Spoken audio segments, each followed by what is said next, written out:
What if Grandmaster Luke time traveled to the Battle of Geonosis? Let's explore the depths of it in the video.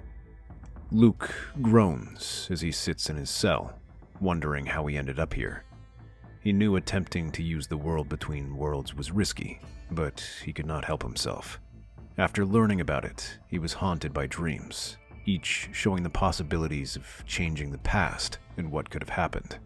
Even though they were just dreams and thoughts, they never left him even after waking up until he finally decided to risk entering one of the portals. The one he went to brought him to a desolate planet, Geonosis. But it wasn't just a new world, it was during the opening stages of the Clone Wars. He appeared under the shadow of a massive CIS core ship that towered over him like a mountain. But he didn't have time to admire the design, as the guards soon spotted him and he was apprehended. The doors open and Count Dooku steps forward, his cape billowing behind him as he regards Luke curiously. I have spoken to the other prisoners. They say they have no idea who you are, and yet you managed to sneak up to my staging area. If you are not a spy of the Republic, who are you? You would not believe me even if I told you. Then what reason do I have to keep you alive? Because I know things you don't. I know that your master intends to take over the Republic. How do you... I know it all begins here, to help destabilize the galaxy. But I want to stop him, and I know the Jedi will not listen to me. I think you do too. Perhaps you are smarter than you look. You ask much of me. I have invested considerable time and resources in this plan. What makes you think I would just change it because you asked me to? I won't ask anything like that. You will not want to change things because I asked, but because you want a better galaxy, like I do. And I'm telling you right now, your master will not bring that change. At first, Dooku wants to laugh at him, or even execute him. This Jedi, whoever he is, knows far too much, and keeping him alive would be a risk. But at the same time, something is compelling about his words. They seem more than empty boasts. He senses great power in him, far more than anyone else he's ever met. Dooku asks Luke to tell his story before he agrees to do anything, and the tale is more outlandish than he's ever heard. The Count is tempted to dismiss it, but as he feels Luke's presence in the Force, he senses something off about him, like he does not belong here. While this should trouble Dooku, part of him is impressed. For someone to will himself into the Force is even a power beyond Palpatine's capabilities. Very well. I will help you. At first, Luke wants to inform the Jedi immediately and have them arrest Palpatine, but Dooku cautions against that. It is suicide, as Palpatine has a stranglehold over the Republic, and should the Jedi act, he will ensure he is martyred and the Jedi wiped out. Instead, the only way to defeat Palpatine is to take away his support. Luke agrees and sees the CIS as a way to make a template. When the battle commences, Luke slips out with the rest of the CIS forces, but once they are gone, Dooku makes Luke his acolyte and begins training him in the ways of the Force. Although highly talented, Dooku is even more skilled in lightsaber combat than Yoda or Obi-Wan. He shows him different lightsaber forms and Force abilities that even Obi-Wan never knew about. Luke also acts as one of the CIS's main leaders. However, the Count does not wish to expose him too early and keeps him away from the front. Luke doesn't lead from the main battlefields where Grievous and Ventress fight. Instead, he remains behind and stays in secondary theaters, where he will attract less notice. However, none of this diminishes his talents, as Luke still proves to be an adept battlefield commander. Using his years of experience in the Rebel Alliance, Luke is skilled at fighting better-equipped forces and makes the most of his relatively meager resources. He manages to defeat older and more experienced Jedi Masters and their forces, winning him some renown as an accomplished commander. His greatest victory comes when he bests Luminara Unduli during a battle and captures her apprentice Barriss. But to their surprise, Luke treats their forces with surprising dignity. Instead of simply executing them or leaving them to be tortured, Luke treats them humanely and tries to win the soldiers over to his side.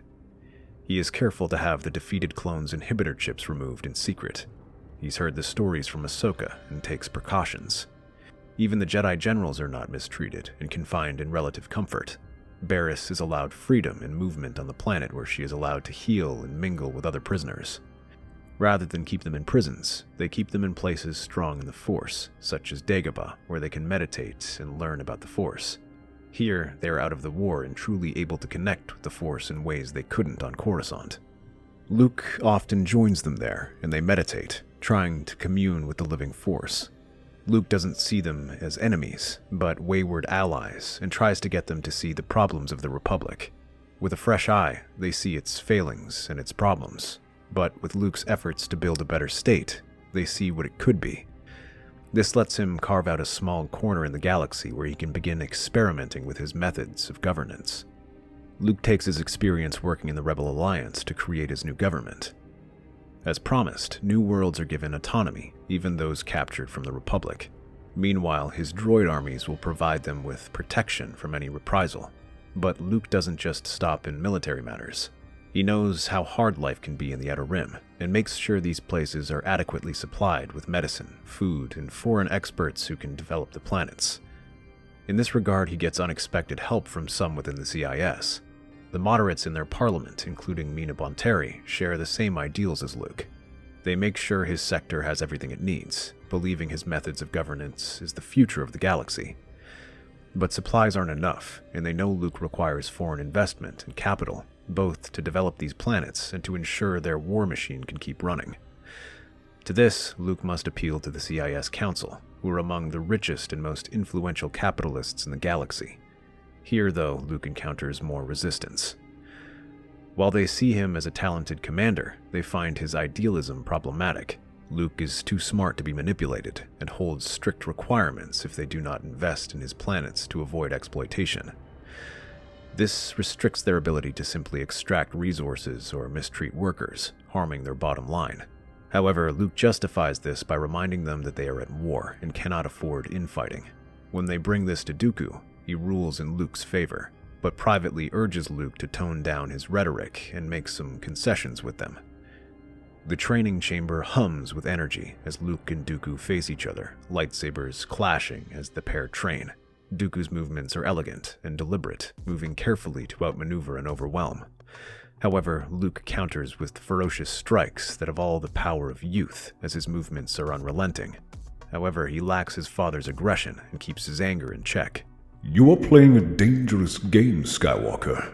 Your ideals will only hinder you. The war demands sacrifices of us all, especially if it brings a better future. The people must understand that. You should increase production. He follows with a quick thrust, which Luke sidesteps. Dooku lunges with his sword at his waist level. Luke disengages, spinning to avoid Dooku's riposte. That's exactly what the Emperor said. He justified every atrocity with the promise of a better tomorrow. I won't repeat his mistakes. It's a slippery slope. He avoids another attack. Luke moves to counter, his lightsaber flashing in a set of aggressive strikes. He moves swiftly, like a Nexu, raining lightsaber blows on Dooku and ducking under his strikes. His body gets in the movements, sliding and ducking under the attacks, but Dooku halts his attack.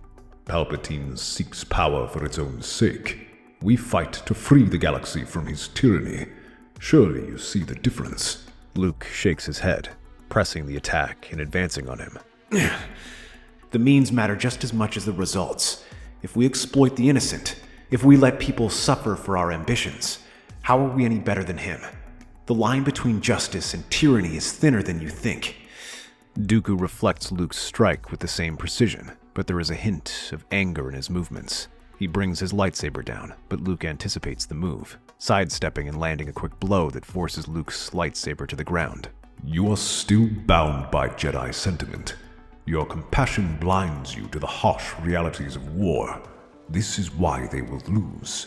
But then he presses the blade against him. Luke dives low, spinning and knocking Dooku's leg. He stumbles to the ground and Luke catches his lightsaber in midair. He's smiling, but there is steely determination in his eyes. Compassion isn't weakness. It's what sets us apart from the Emperor. It's what gives people hope, even in the darkest times.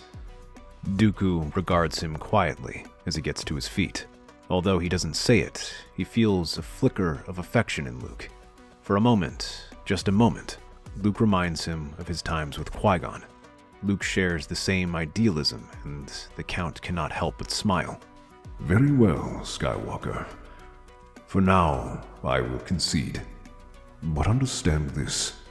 The galaxy is a far harsher place than you realize. Unfortunately, this trouble comes sooner than he expects, as despite his efforts to keep Luke hidden, he soon attracts the attention of Palpatine, who senses something unusual about this young general and wants to investigate. He encourages the Jedi to launch an offensive against his territory, urging them to free their captured Jedi and retake this area before the CIS can fully entrench themselves in the sector. For this task, he entrusts Anakin to lead the attack. Anakin pushes his forces in a lightning attack in Luke's sector. Republic gunships roar from above as they deposit soldiers onto the surface. Clones move with practiced precision, deploying walkers and artillery into position, their lines cutting through the droid armies. Their job is simple: to free the captured Jedi, but also to capture this sector. Reports emerge of tyranny and corruption as the CIS leadership has invested heavily in this area. The rumors prove partially true, as the lands are dotted with newly built factories and half-finished military bases. Resistance meets them almost immediately, far fiercer than anticipated. Alongside the separatist droids, countless civilians, farmers, merchants, engineers have taken up arms. Blasters, improvised weapons, and even stolen Republic gear are turned against Anakin's forces. While the droids fall easily enough as usual, the people fight with unexpected determination. They pick off clones from their towns, fortify ruins, and harry them at every step. At first, the Jedi think they are conscripted and forced to fight, but each time they liberate a town, the people greet them with cool courtesy, and clones report resistance remaining even after they depart. The people fight with a desperation Anakin doesn't recognize, not as mercenaries or pawns of a warlord. They fight because they want to. Indeed, it's unlike the brutality he's come to associate with the Separatists. Refugees cling to makeshift barricades, shouting their defiance. They curse the Republic and demand they leave immediately. There is also one name that rings on their lips: Master Luke.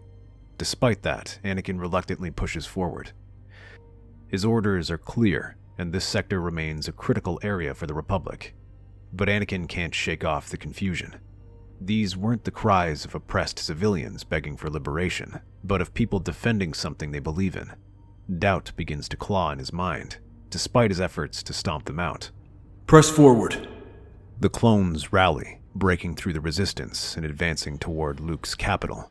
As the droids and militias retreat within the walls, the clones advance. But before they can get across the walls, the attacking forces are thrown back by a wave of force energy. A group of figures rush out to block the gate, several Jedi, including Barra Sophie. Anakin stares in surprise as he sees them, free but not trying to escape. Instead, they raise their weapons in defiance. You shouldn't have come here, Anakin. Barris? What are you doing?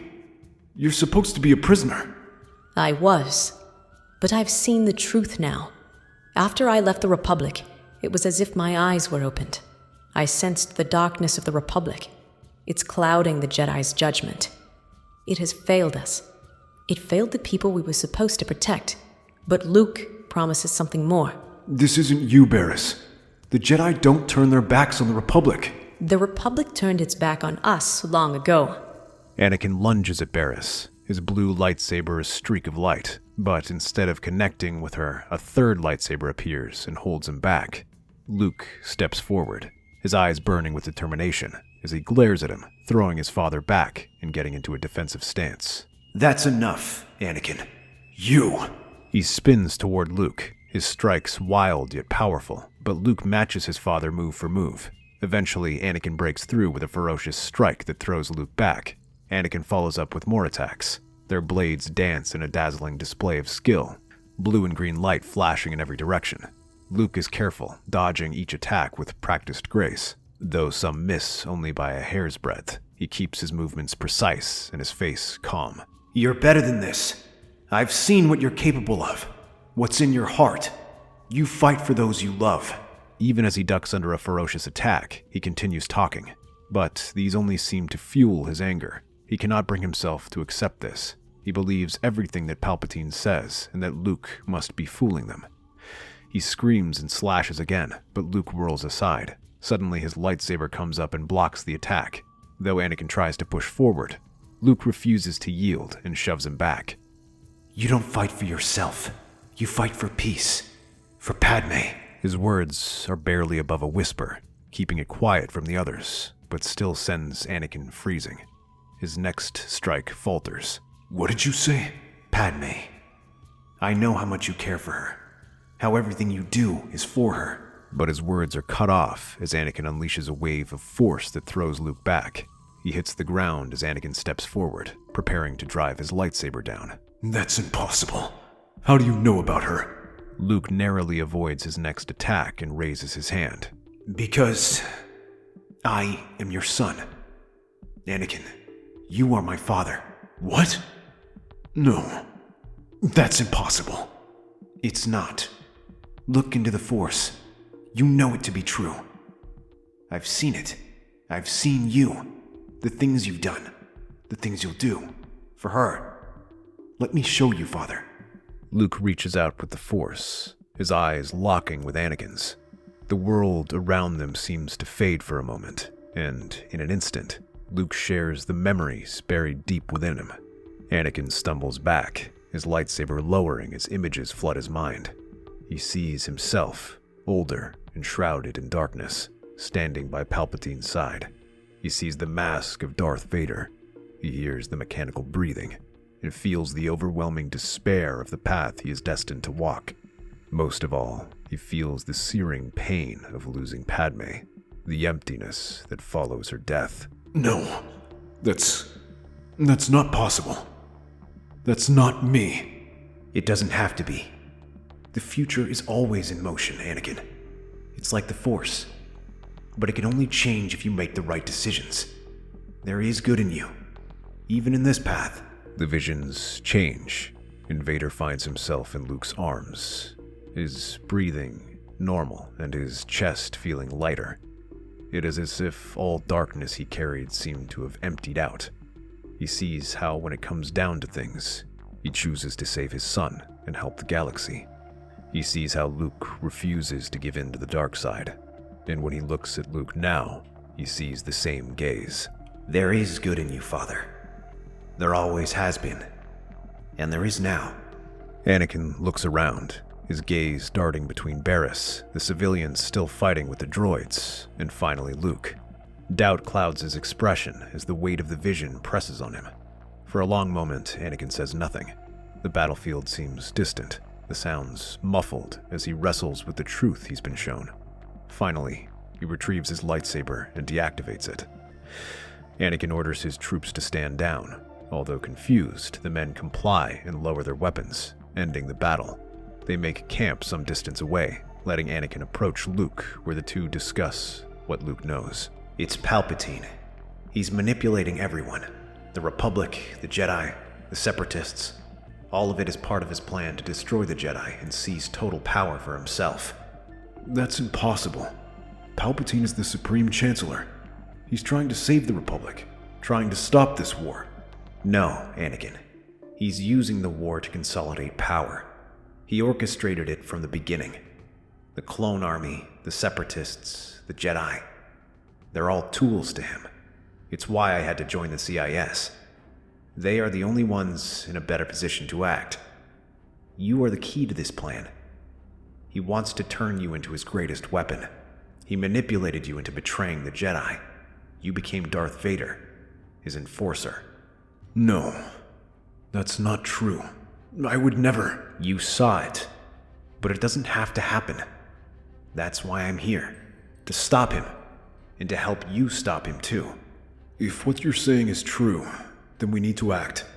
But we can't do it alone. Palpatine controls the Senate, the military, everything. Don't worry, I'm getting help. And I just need you to get him here. Once alone, Luke heads to his quarters to write to Dooku. Dooku, I have long told you that I believe the only way to truly win this war is not through destruction, but by making something better. The time has come for me to put my words into action. I intend to make my stand, but I cannot do it alone. I know you want what's best for the galaxy, but I beg you not to let your ideals be corrupted by the likes of Palpatine. Your friend, Luke. Meanwhile, Anakin contacts Palpatine with news of his success. He reports the entire system was captured by his forces, a surprise success that comes at lightning speed. When words reach Coruscant, the Chancellor is pleased and showers Anakin with praise. But even with this adulation, Anakin seems uncertain, and his expression shows. He admits that he begins to have doubts about their mission. He says he saw how fanatically the people fought here, and how desperately they defended their homes. He doesn't feel like a hero. Instead, he feels no better than the Separatists. As always, the Chancellor is ready to answer, giving some kind words of advice. He explains that he understands Anakin's worry, and while it might not seem like it now, all of this is for the greater good. He assures Anakin that once the war is over, peace and security shall reign. He then offers to celebrate Anakin's victory, to show him how much the people appreciate his efforts. Soon after, Palpatine personally arrives to escort Anakin back to Coruscant. They arrive at the dusty staging area just outside the city. Although Palpatine claims this is to honor his friend, he wishes to ensure there are no doubts about his plan, and nothing is left to chance. Anakin and Palpatine head off to talk along the outskirts of the city, but Luke is already waiting in the shadows. The moment Palpatine steps forward, the attack begins. Luke and Anakin spring into action, their lightsabers igniting in unison. For a moment, Palpatine is surprised and ignites his lightsaber to block Anakin while redirecting Luke's weapon to the sand. Traitors! No, Chancellor. The only traitor here is you. We shall see. Execute Order 66. There is no response from the clones in the camp. Most remain where they are as Anakin and Luke rush forward. Their attacks move like lightning, forcing Palpatine to defend against them. His lightsaber twists and spins to halt their advance, but one strike sears his shoulder. Anakin glowers at him, his lightsaber flashing as he rains down attacks on him. He moves with renewed ferocity, taking a leaping strike that forces Palpatine to dodge. So it is true. Well, we had my men switch places with the clones who had their inhibitor chips removed by Luke. Snarling, Palpatine extends his hand and unleashes a wave of force lightning that puts them on the defensive. The two ready their lightsabers and rush forward, dodging the attacks and feeling the electricity rushing past them. Somehow they manage to get in close and cross blades once again. Palpatine is ready, his attacks charged by the dark side and raining down on Luke, who tries to defend against his attacks. But the ground shakes underneath him. Palpatine does not allow him any reprieve, as his attacks are relentless. One manages to strike him along the thigh and drops him to his knee. Palpatine kicks him aside just as Anakin rushes to his defense. He blocks the next attack and tries to counter it. Their lightsabers clash a dozen times, little more than flickers of light as Anakin tries to break through. However, Palpatine's defenses remain impenetrable, and he shoves Anakin back and tumbles over Luke's body. The Chancellor rushes forward to finish them off, but Luke's hand shoots forward and throws a clump of sand at him. The coarse, rough substance gets everywhere and momentarily blinds him. Palpatine hisses and wipes his eyes as the pair force pushes him back. That's my boy. Palpatine's fury boils over, but before he can retaliate, a new figure enters the room. Count Dooku. Dooku, kill them. Prove your loyalty to me. Your time is over, Sidious. I serve the galaxy, not you. The galaxy will no longer suffer under your tyranny. With that, Dooku joins Luke and Anakin, the three of them driving Palpatine back as he is pushed entirely on the defensive. The Sith Lord, for the first time in decades, begins to falter. Despite his mastery of lightsaber combat, nothing prepares him for this, and all three drive their lightsabers into him. Dooku testifies everything he plotted with the Chancellor, revealing him to be a Sith Lord. But this isn't enough. Those in the CIS Parliament urge the Republic to reform their government similar to what Luke did in his sector. Those are the only terms they will accept. With the support of Padme's reformists, the Republic reluctantly agrees, ending the Clone Wars entirely and sparing countless lives. Dooku aids Luke in establishing this new government, acting as a liaison for him and the CIS, while Anakin helps him win over the Jedi. Once this is done, Luke disappears from the galaxy just as quick as he appeared. But before he leaves, he sees Anakin's star rising in the Jedi Order, becoming a master, and later the Grandmaster with his reforms. He eventually steps down once he hears Padme is pregnant, though, to become a father to his children, allowing Obi-Wan to succeed him as Grand Master. That's our theory. The Star Wars universe is a galaxy filled with exciting stories and possibilities, and we love exploring them. If you want to accompany us on this journey to a galaxy far, far away, then please like, share, and subscribe to our channel.